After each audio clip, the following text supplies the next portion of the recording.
Hello, everyone. Welcome back to another episode. Today, I'm going to be talking about why we become convinced that we have lost the one and how this belief creates an energetic imbalance that blocks new love possibilities from entering our lives. I'll share how to release this pattern so that you can open yourself up to authentic, balanced connections. Welcome to Intentionally Single, Seeking But Not Settling. I'm Lauren Jean, your host, integrative wellness coach, and hypnotist. Each week, we explore mindset shifts and mind-body strategies to help you live life intentionally single and content while remaining open to possibilities. Unlike typical dating advice, we focus on personal fulfillment to attract genuine love. Join us to transform unconscious patterns and embrace your intentionally single lifestyle. Stop feeling deflated by the dating world and start prioritizing the most important relationship, the one with yourself. Welcome back. Today, I'm addressing that persistent, painful belief that you've lost the one chance at true love with the person you believe to be the one. When my most intense, passionate relationship ended for good, in my head, I was completely heartbroken. We had been through it together. Go back to the episode that I did on twin flame healing. That'll share a lot. I truly believed that he was my one, and we would eventually come back together. Letting go of him was something I did not want to do, but I knew I had to do it. It was extremely painful, more painful than both of my divorces, which I know sounds crazy, but it really, really was. This took more than one attempt. I can't even tell you how many because it took many years. My brain kept wanting to go back to that comfortable place of feeling secure with him. But it wasn't just that. I was attached and did not want to let go. Now, I know that the two of us weren't even dating, but we have been in each other's lives for a very long time. And he is someone who is very important to me to this day. So letting him go in my mind was extremely excruciating to kind of like put that behind me and just kind of give up on ever having a relationship with him again like that. This pain of even considering letting him go was unbearable. Each time I tried to let go, and when I say that, it's an in my mind thing, letting go of him, imagining him in the future or imagining how we would come back together. This is what I'm talking about. Every time I tried to do that, I was pulled right back because this pain of not having him be in my life was not something I could handle. It felt like a death. It felt truly like a death. Even going one day without contact from him made me feel like I was disconnected from him and then also from myself. I put way too much importance on this connection, and it became toxic to me. He wasn't toxic to me. I want to get that straight. He was not toxic to me, but the way that I viewed him was toxic. I truly believed he was the one, and we were meant to be together forever and ever and ever. All of the stories were in my head, such as I should have never left, I should have stayed no matter how painful those times were because we went through a really, really rough time together. Another thing I thought was, oh my goodness, I am horrible to put myself first when he needed me most. I really felt like a failure and like I let him down. And now looking at this clear-headed, I know I did what was meant to be for the both of us because we both came out extremely strong. The resilience is incredible and our friendship is strong now. But at that time, I was also scared I would never find anyone like him again. No one would be the type of man he was. No one would ever care about me or take care of me as he did. No one would ever understand me like he did. I could never be myself completely again in front of another man. I would never have such a deep, trusting relationship with anyone ever again. These are all the beliefs that kept me stuck for so long. 4 years past our breakup, to be exact. On other dates with other men, I would compare them to him, so I would not be fully present with them. It just wasn't fair to them or me. It was really hard to get out and to actually want to be dating again, but I tried to just get out there and get over him. I finally did, but oh my God, was it extremely hard to do. I had to convince myself. But once I started doing it, I really did enjoy it and I connected with a bunch of wonderful men. Now, what was really strange was that intellectually, I knew that our relationship in the past had extremely significant problems, but emotionally, I kept revisiting this idea that perhaps he was my one true match. And somehow I failed at my shot at this perfect deep love. Now, around this time, I started reading a book again. I found this years prior and I heard it through another podcast. It's called Reality Transurfing. And I came across a passage in this book that captured this perfectly, like this idea perfectly. If at the slightest sign of disappointment in love, a person is inclined to dramatize the situation even more with the thoughts that the person of their dreams does not love them, they will be pulled toward lifelines, which are really different possibilities, where reciprocated love is a rare phenomenon. So ultimately, what this says is what you focus on intensifies. This is a mind rule. I'm going to read that passage again because sometimes it might take you a little bit to really grasp those words. I know it did for me. All right, so it said, if at the slightest sign of disappointment in love, a person is inclined to dramatize the situation even more with thoughts that the person of their dreams does not love them, they will be pulled towards lifelines where reciprocated love is a rare phenomenon. So, this insight stopped me in my tracks and began a journey that I transformed how I view relationships. So, this brings me to what I'm talking about today, which is how our beliefs about having lost the one, I say that in quotes, create what reality transurfing calls excess potential. This episode has a lot to do with energetics. I haven't spoken about energetics in this show yet, but it is a big piece of my beliefs and it is scientific. So, an energetic imbalance that actually prevents us from experiencing love we desire and the surprising way to break free from this cycle.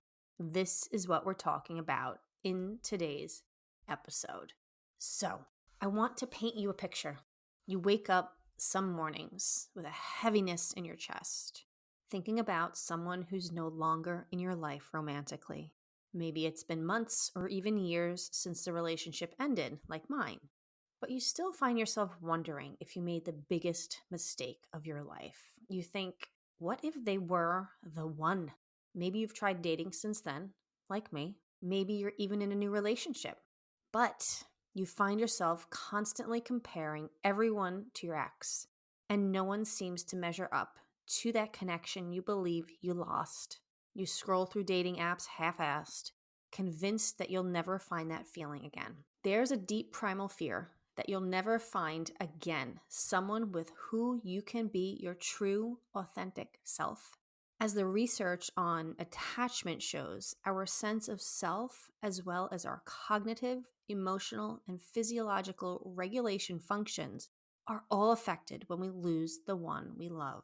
The relationship you lost wasn't just about companionship. It was a safe space where you felt understood, seen, and accepted for exactly who you are. And now you wonder if you'll ever experience that level of comfort and freedom with another person.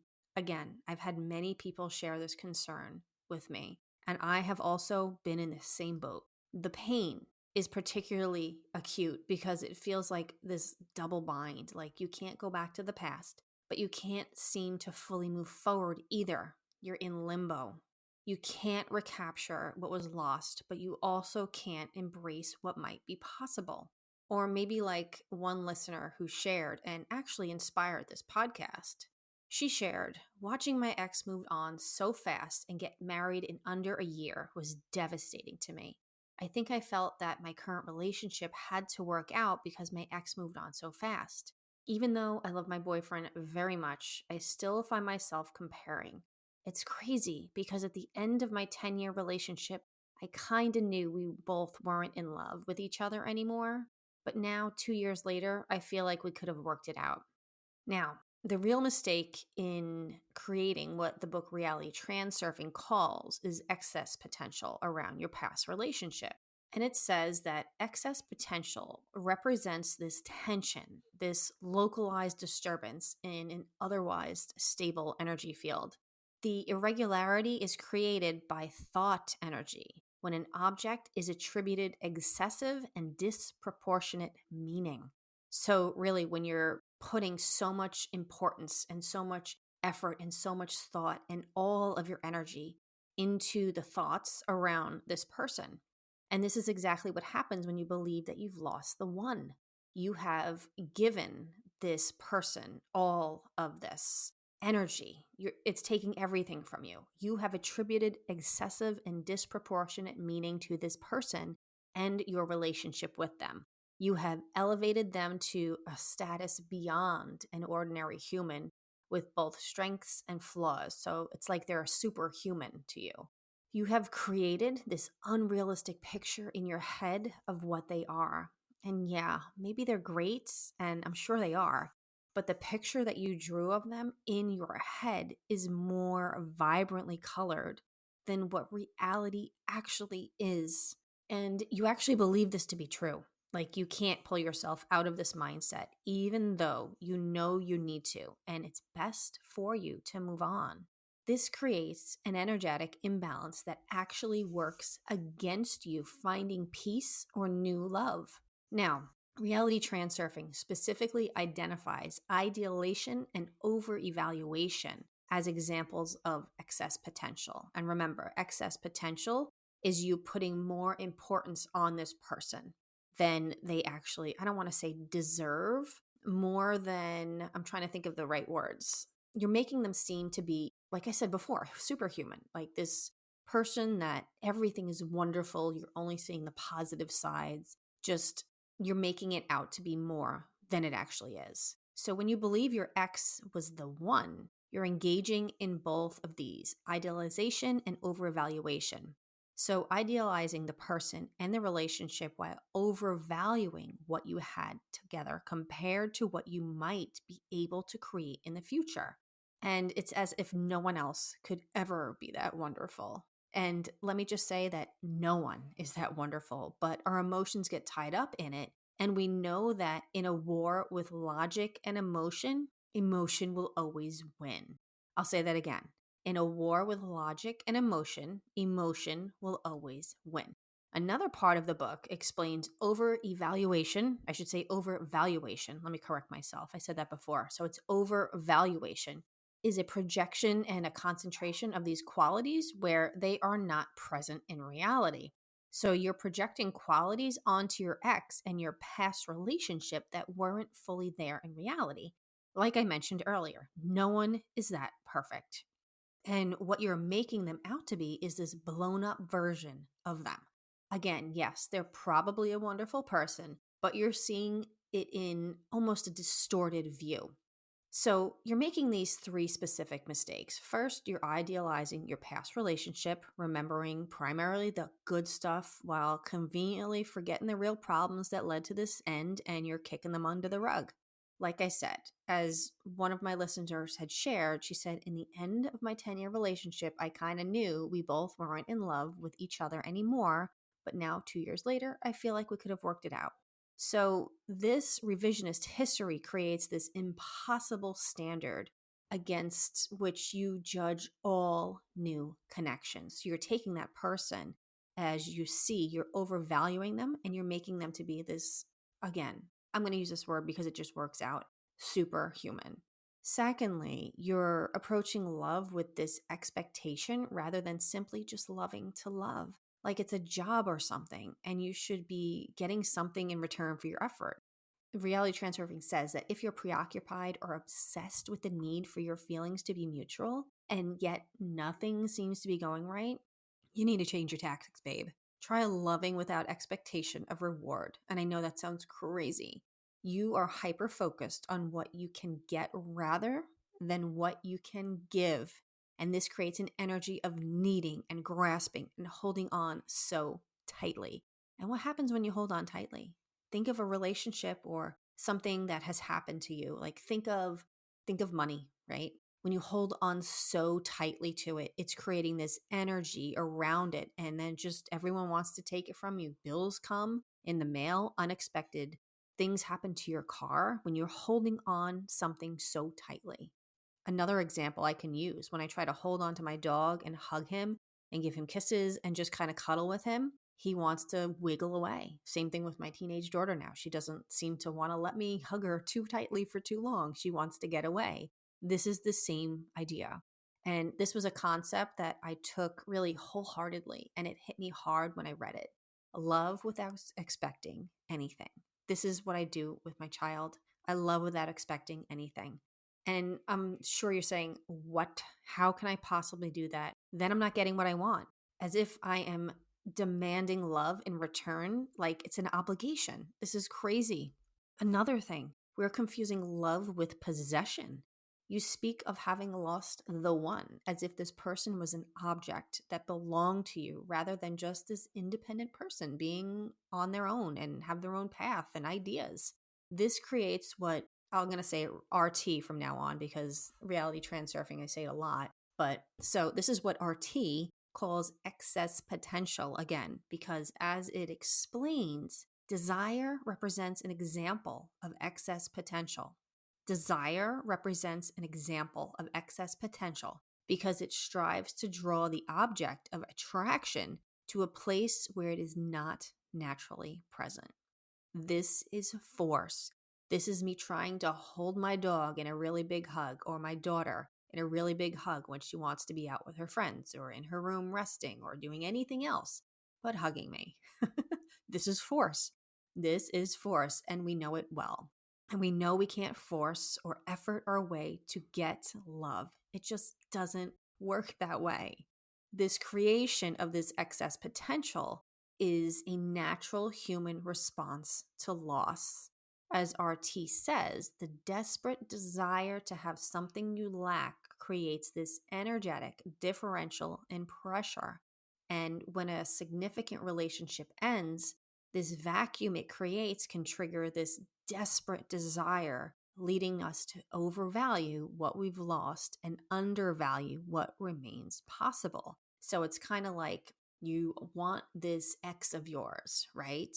But yet what you have right now doesn't seem that great. So the guy that you're dating right now, you find all of his flaws and all of the issues and everything that you don't want. And you're looking at your ex on the other side, dating someone new, married to someone new, or just doing his own thing. And you're seeing all of the wonderful things. This is exactly what this is.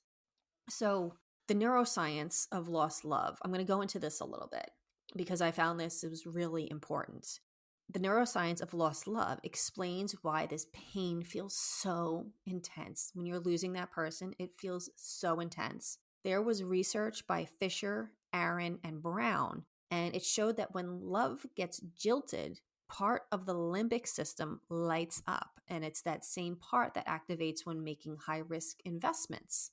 Or when you are, let's say, buying a trip online and you're putting a lot of money down, say, over $2,000, $3,000, $4,000, and you're wondering, like, that is the same feeling. And you're feeling like this could really end badly. What if I didn't want this? And physical pain and social pain are based on these overlapping systems, which is why rejection literally hurts.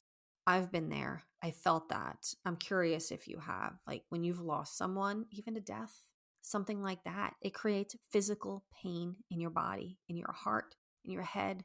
All right. So this helps to explain why moving on can be so freaking difficult. In the early stages of love, your relationship is dominated by this intense, often volatile rewards based on this dopamine-driven network.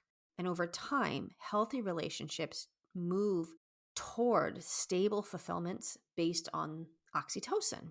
And when that relationship ends, you're not just losing a person, you're experiencing actual withdrawal from these neurochemicals that your brain has come to depend on.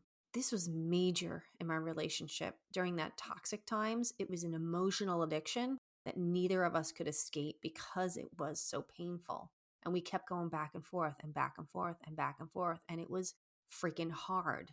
So there's more research that shows that separation from any type of attachment that you have, a person, an animal, anyone, this will trigger this biological alarm response in your body that will activate both the sympathetic nervous system and the HPA, which is your hypopituitary adrenal axis.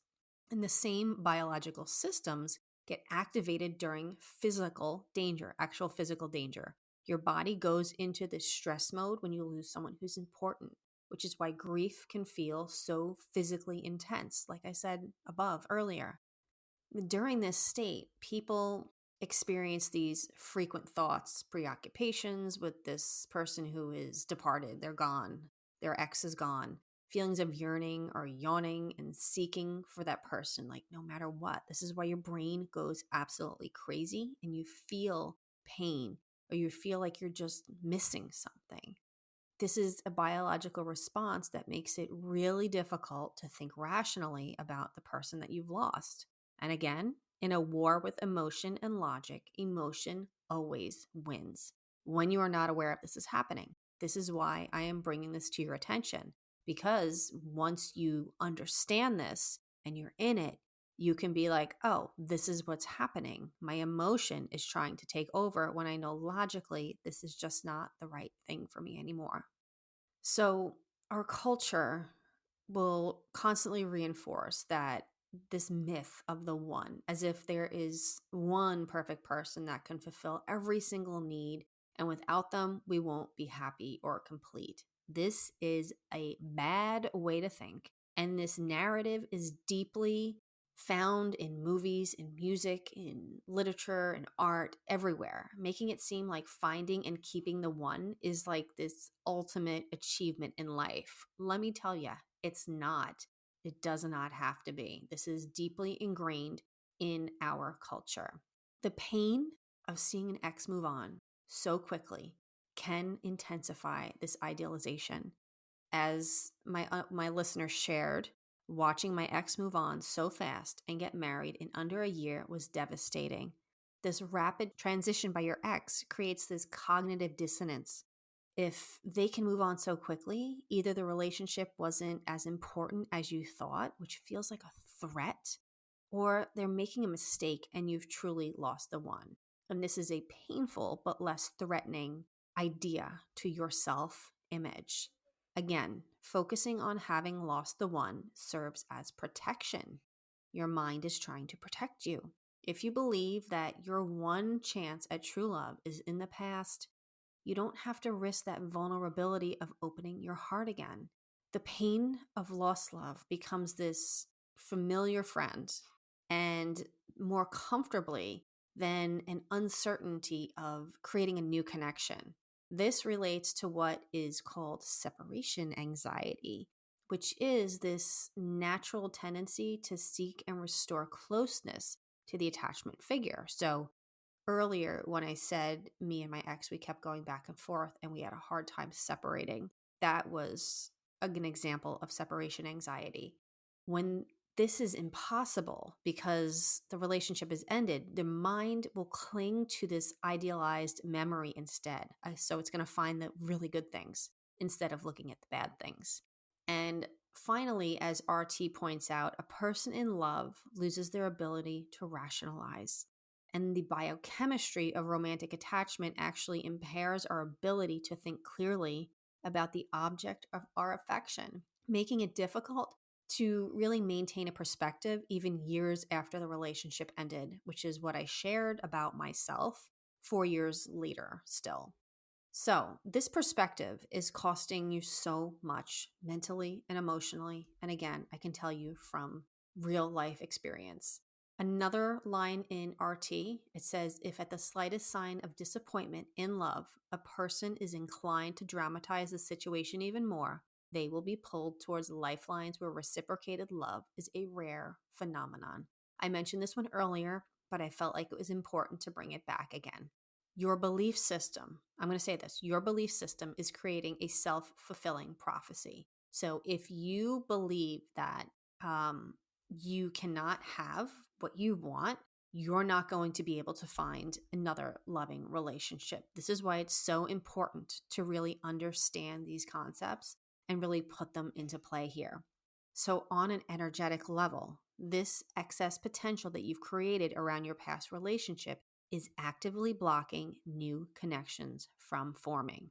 The book explains this. It's called Creating This Kind of Imbalance Will Drum Up the Winds of Balanced Forces. In other words, it's triggering this natural rebalancing that will often push away the very thing that you're desperate to find, because balanced forces, again, will come in and it triggers a natural rebalancing because everything in your body wants to be balanced.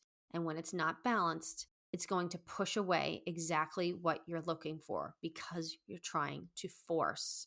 This fixation keeps you emotionally tethered to your past, preventing you from being fully present with the new people that you meet, which is why I had a hard time getting out there and dating. You are comparing real, imperfect humans in their early connection stages with you as this idealized memory of a relationship that you had years to develop and get familiar with. So you're comparing the new connections with the old connections. And this is potentially sabotaging your current relationships. So, when she said, my listener who shared, she said, even though I love my boyfriend very much, I still find myself comparing. And when you measure your current partner against a romanticized version of your ex, you're not giving this new connection a fair chance to develop on its own terms. You're not giving your new relationship a real chance. And most damaging of all, it's robbing you of the power to create the love that you really desire. As long as you believe that love is something you found and lost, rather than something you kind of can generate from within yourself, you will remain stuck in a pattern of searching outside of yourself for fulfillment. This perspective is going to keep you in victim mode, guys. Don't be there. And this is where your happiness depends on something outside of your control, either trying to recapture the past or finding something that is exactly just like it. The book, I love this book so much. It just beautifully explains this situation. I should say the solution. There is one solution in a situation like this, and I'm quoting the book. If you want your love to be mutual, you have to love simply without the thought of whether you are loved or not. Sounds crazy, right? But it works. Instead of approaching relationships with grasping the energy, which is force, of thinking, will they love me back? Will they make me feel the way my ex did? Begin starting to use these techniques and these ideas that I'm sharing with you here with RT. And one of them, love without expectation. It is this ability to offer love simply for the joy of offering it without attachment to an outcome. Start by releasing this excess potential that you've created around your past relationship. And instead of attributing excessive and disproportionate meaning to what you have lost, practice seeing your past relationship for what it truly was, neither idealizing or demonizing it. It's just neutral. It's just something that you had in the past, and it's beautiful. There is so much research on grief and attachment, and there's some really powerful wisdom here. As we can understand from attachment theory, when a loved one passes away, it raises the issue of what happens next. Is our love dead as well? The majority of people would argue that it does not. Love does not just die. So if love never dies, does it remain the same? Again, the answer is definitely no. It is possible to love someone really deeply after they have died, but it's not the same as loving someone alive. The same can apply to that relationship that has ended. You can honor what you had without keeping it on almost this life support in your mind, without constantly looking at it and examining it and wishing it. Begin examining what specifically you believe you lost. Was it feeling understood, feeling desired, or feeling safe? I had all of these with mine. The freedom to be your authentic self, was that what you were missing? Once you can find these qualities, you can start to recognize them as internal states that you have the power to generate rather than something that can only be given to you by one specific person. Guys, the whole idea of this podcast is that exactly. Next, practice complete honesty about the relationship that ended, not just the good stuff, not just the ordinary Tuesday or the arguments that you always had, or just the basic incompatibilities that you had. Again, my listener shared, in the end of my 10-year relationship, I kind of knew we both weren't in love with each other anymore. Honor what was good while acknowledging why it wasn't lasting. Then shift from a mindset of feeling scarce to one of abundance. Instead of believing there was only one person who could ever make you feel a certain way, open up to the possibility that there are multiple people with who you can build different but equally meaningful connections with. Yeah, this may come across as really hard, but in time, it's possible. Again, I speak from experience. And more importantly, learn to love without possession. As RT shares, imagine how greatly your chances of being close to the one you love will increase for having given them up the notion of possessing them. They are not an object. When you release the grasp of needing someone to be yours, you create space for this connection to flourish. RT also shares that unconditional love does not support dependent relationships, nor does it create excess potential. By learning to love without the desperate need for a specific outcome, you release the energetic disturbance that has been blocking your path to finding a new, better love.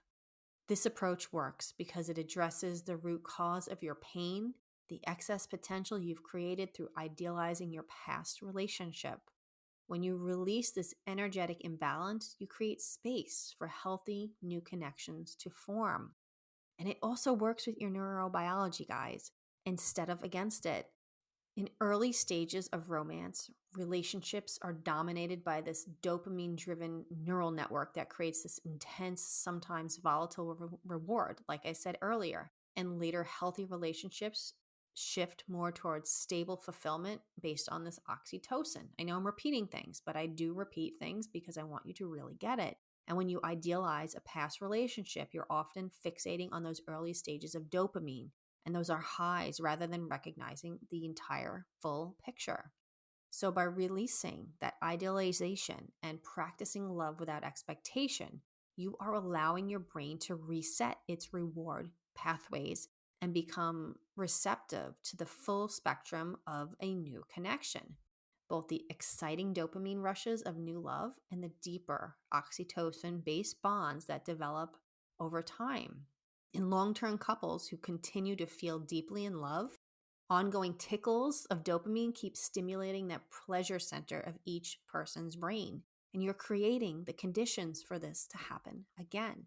When you are not obsessed with the idea of whether your feelings will be reciprocated, you are free of the drama and the uncontrolled thoughts about this unrequited love that pulls you into these corresponding lifelines. Again, lifelines are different possibilities. And this freedom from obsessing about reciprocation actually makes the reciprocation more likely. So you're more likely to pull that person into you because they are interested, because they're not being forced. It's different because it puts you back into this driver's seat of your love life. Instead of being a victim, thinking that you lost the one, you're becoming a creator of your experience of love, beginning with how you love yourself and how you're extending your love to others.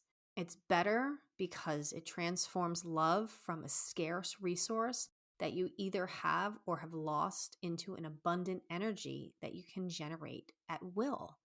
This perspective frees you from the torment of comparison, and it opens you up to discovering connections that might be even deeper and more fulfilling than what you've experienced before, which is really freaking exciting. And more importantly, this approach will break the cycle of disappointment and dramatization that's been keeping you stuck. RT explains that balanced forces bring people together who have opposite qualities of potential. And this is in ways that striving to neutralize that imbalance created by one or the other. So when you release that excess potential of idealizing your ex, you create this energetic condition for balanced, healthy love to enter your life. And you might be thinking, but the connection I had with them was truly special and unique. I've tried dating, but nothing comes close to how I felt with them. After my twin flame experience, I did feel this very strongly. I thought no one would ever measure up to him. No one as good as he. No one is the man he is. I could never reveal myself to him. They think I'm crazy. I told myself all of these things without even giving anyone else a chance. I just jumped to conclusions and really fast. Or you might worry, but seeing my ex move on so quickly makes me question everything about our relationship and my own worth. I dated a guy back in 2013, 2014, and we broke up and he moved on so fast that I questioned if he even cared about me at all. I was so angry and hurt. The science of grief helps explain this exact situation. I'm going to share some more about the science of grief. It says that people who immediately enter into a new relationship after significant breakups often carry unresolved issues into these new connections. Fast transitions frequently reflect avoidance rather than authentic healing. And this insight can help you see that someone's quick remarriage is not a reflection on you. It's often their way of avoiding the pain of processing the loss. They still carry their shit into new relationships because it's easier to be with someone new and experience that hit of dopamine that has to sit with you and your thoughts on those problems. This is why so many people have a hard time with silence. So many people don't like to be alone. And there are no distractions if you move on so quickly with another person. I did this from when I was 17 to 31 years old. And only till after my second divorce was I ever truly alone. And it even took me 3 years to start looking at myself and my issues. That's a whole other story. You might also fear, I'll never find someone I can be my true self with ever again. This is a big one, and this is why I've said this a bunch of times. No one will understand me the way my ex did. Yep. Going back to the twin flame experience again, please listen to that episode. And you might also believe I built this idea of a future with them, and now it was all for nothing. I was stuck in this for way too long. I really had an interesting time putting this episode together, and I thank my listener for sharing her struggle because this really helped me put this episode together and look at the energetics and different ways that this could really help you. So I want to thank you so much for joining me today on Intentionally Single, Seeking Not Settling. If you want to take the next step in releasing the belief that you've lost the one, I am creating for you. I have not done it yet, but it will be ready for you by the time you hear this episode. I've created a guided meditation called the Detachment Method, and it's a self-hypnosis for releasing attachment to the one. And it will help you practice this new approach to love and connection. This meditation includes techniques specifically designed to calm the attachment system that gets activated during loss. And it will help you to move on from acute grief to what researchers are calling integrated grief. And you're going to be able to get it right here on the podcast. It's going to be a regular episode for you to listen to. So I want to know, did this episode resonate with you? I really want to know. Please take a screenshot and share it on Instagram. Tag me at the girl with the vine tattoo with your biggest takeaway, because your story might help someone else who is struggling with these same feelings and help to realize that they're not alone.